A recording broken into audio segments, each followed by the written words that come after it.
वो 1.5 फुटिया जिसकी कोई औकात, उसको जवाब जो है इंशाल्लाह हम लोग आने वाले वक्तों में दें कि हुकूमत जो है अपने पावर का गलत इस्तेमाल कर रही है। मुल्क के अंदर जिसकी लाठी उसकी भैंस वाला मामला चल। हुकूमत में बैठे हुए जो लोग हैं ना, ये असल में हिंदू मुस्लिम करके इलेक्शन जीतने के लिए मतलब सारी चीज़ें कर रहे हैं। स्वागत है आपका द साउथ टाइम्स से। मैं हूं जैद अहमद। आज हम लोग नांदेड़ के कलेक्टर ऑफिस के पास मौजूद है और यहाँ पर DPI के जिम्मेदारों ने यहाँ पर धरने आंदोलन कर रहे थे। आइए हम जानते हैं कि उनकी क्या डिमांड थी, धरना आंदोलन क्यों कर रहे थे।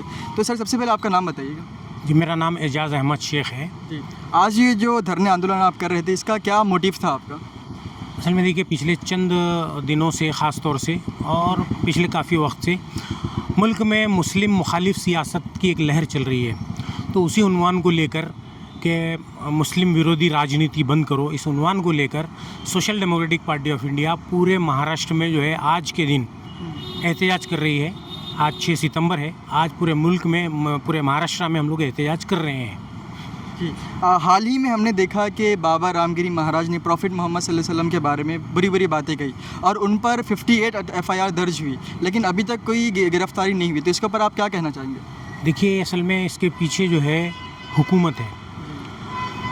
इस स्टेट का एक संवैधानिक पद पर बैठा हुआ CM, वो जो है उस स्टेटमेंट के बाद वहाँ जाके जो है कहता है कि हम जो है संतों के बाल को भी धक्का नहीं लगने देंगे। ये बड़ी शर्म की बात है। ये शर्म की बात है इस स्टेट के यानी संवैधानिक पद पे बैठे हुए तमाम लोगों के लिए, पुलिस के लिए, कि एक आदमी जुर्म करता है और उसको जो है ना पुलिस गिरफ़्तार करती है, ना उसके ऊपर कोई कॉग्निजेबल और नॉन बेलेबल ऑफेंसेस लगाए जाते हैं। 58 FIR हो चुकी हैं, लेकिन 58 FIR में कॉग्निजेबल और नॉन बेलेबल ऑफेंसेस नहीं लगाए गए हैं। हमने बहुत सारी जगह जो है लेटर के ज़रिए से डिपार्टमेंट से, DIG से या फिर DGP से, बहुत सारे मतलब जो तो डिपार्टमेंट से हमने डिमांड किया है कि उसके ऊपर जो है नॉन बेलेबल ऑफेंसेस लगाए जाए, कॉग्निजेबल जो ऑफेंसेस हैं वो लगाए जाएं। लेकिन देखिए क्या है कि इस मुल्क के अंदर जिसकी लाठी उसकी भैंस वाला मामला चल रहा है। और एक चीज़ मैंने ये देखा कि हाल ही में कल ही है ना, अपने बाबा रामगिरी महाराज ने इंडिया TV में एक है ना इंटरव्यू देते हुए कहा कि उनके ऊपर 58 FIR हुई, लेकिन अभी तक ना पुलिस ने उनको किसी सिलसिले में बात की। देखिए, हुकूमत में बैठे हुए जो लोग हैं ना, ये असल में हिंदू मुस्लिम करके इलेक्शन जीतने के लिए मतलब सारी चीज़ें कर रहे हैं। स्टेट स्पॉन्सर्ड हैं ये सारी चीज़ें। उसके बाद जो डिपार्टमेंट हैं, पुलिस डिपार्टमेंट है या अदालतें हैं या फिर जो भी इंतज़ामिया है, ये सारे लोग जो है एक कठपुतली की तरह काम कर रहे हैं। ये हमारे लिए मुल्क में, हमारे महाराष्ट्र में एक बहुत बड़ा अलमिया है कि कठपुतली की तरह जो है इस मुल्क के अंदर, इस महाराष्ट्र के अंदर इंतज़ामिया काम कर रहा है। हालांकि इनको सुओ मोटो लेना चाहिए, इनको कॉग्निजेंस लेना चाहिए, अदालतों को भी और पुलिस को भी। इसके बावजूद वो लोग लंगड़े, लूले, बहरे, गूंगे की तरह जो है बैठकर ये सारी चीज़ों का तमाशा देख रहे हैं। तो हुकूमत में बैठे हुए लोग इस मुल्क को ऐसे चला रहे हैं जैसे ये उनकी बपौती है।